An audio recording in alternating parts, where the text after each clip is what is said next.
Ayun, okay. KGX, kumusta tayong lahat? At nag-open tayo ng panibagong B2Nix kasi nagulat ako. Parang biglang may nag-login ng B2Nix account ko na isa. So, nag-change password lang tayo dun sa area na yun at nag-open ako ng panibago. Okay?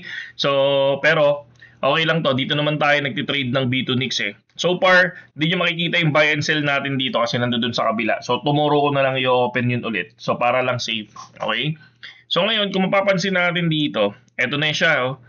So, inabot na yung 69, di ba? So, nakaraan kasi, di ba, nag-TA tayo from 70, papalo ng 64. Kaya lang, hindi naman nakuha si 64. So, kahit pa paano, ang nakuha niya si 65, di ba? So, ganun talaga eh. Minsan, hindi naman talaga umaayon sa TA lahat. Pero at least kahit pa paano, di ba? Bumaba talaga ng going 70 to 65. So malaking ano na yun, malaking achievement na sa atin yun, okay? So ngayon makikita natin dito, good resistance and good support. Bakit? Kasi pumunta dito sa support, kinuha si resistance, ibig sabihin, kung ma-reject to, possible, bumaba ulit to dito sa area na to. Okay? So ngayon, wala pa akong nakikita na pwede natin gawin dito na pinaka-support. Ito, sabihin na natin, magkakaroon tayo ng support dito sa area na to. Possible din, no? Pwedeng bumalik yan dyan, tapos biglang dito mag-bounce, tapos mag-create ng panibagong structure, no? Para sa akin naman, kung titingnan mo naman sa 1 hour time frame, rejected siya, no? Rejected. So kung titingnan mo, ito siya, oh.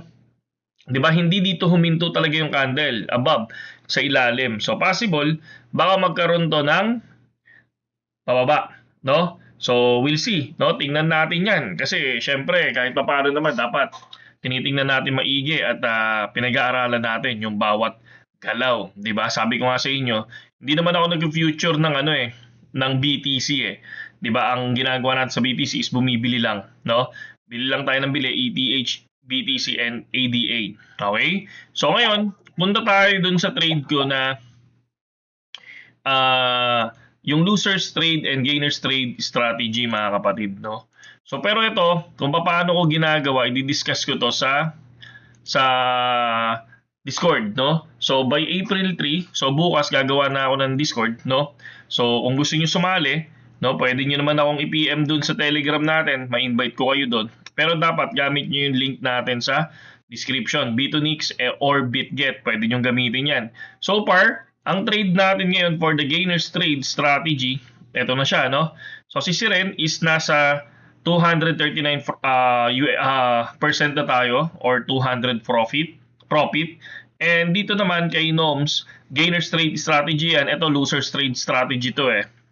Etong si Ren, losers trade strategy, at itong si Noms ay gainers trade strategy. Kung mapapansin mo, isang long, isang short. Pero mapapansin mo, same profit. 'Di ba? So next, meron pa tayong isa. Ito wala to, no? Inaaral ko pa to. Si Lin.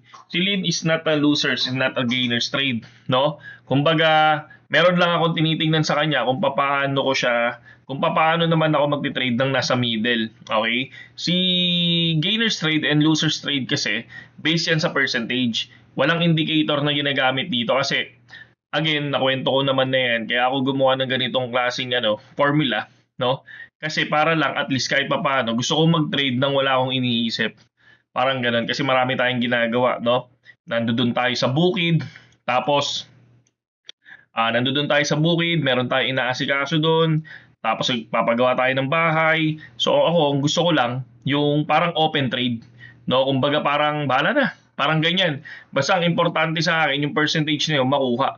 Kumbaga pag nakuha yun, doon ako mag-open position. Parang ganun siya. So ayoko na yung nagtitingin-tingin ako, maghapon ako sa market, gagawa ako ng structure, ayoko na nung ganun. Ang gusto ko lang yung, okay, mag-i-in ako dito. So far, eto, pwede nang i-TP yan, okay? So kung mapapansin nyo, ang rules natin sa gainers trade and losers trade ay 20% profit, TP. Ganun siya. Kaya lang, dito, tinitignan ko yung maximum na kaya niyang makuha. No? Kung ma-break even man ako dyan, okay lang. Okay? So, April 3, magbubukas tayo ng Discord kung sinong gustong sumali at gustong subukan ng gainers trade strategy. Yan. PM nyo ako mga kapatid, tapos, ayun na yun. Ha? Tayo, sama-sama tayo doon and sabay-sabay tayo mag-trade. Okay? Saludo.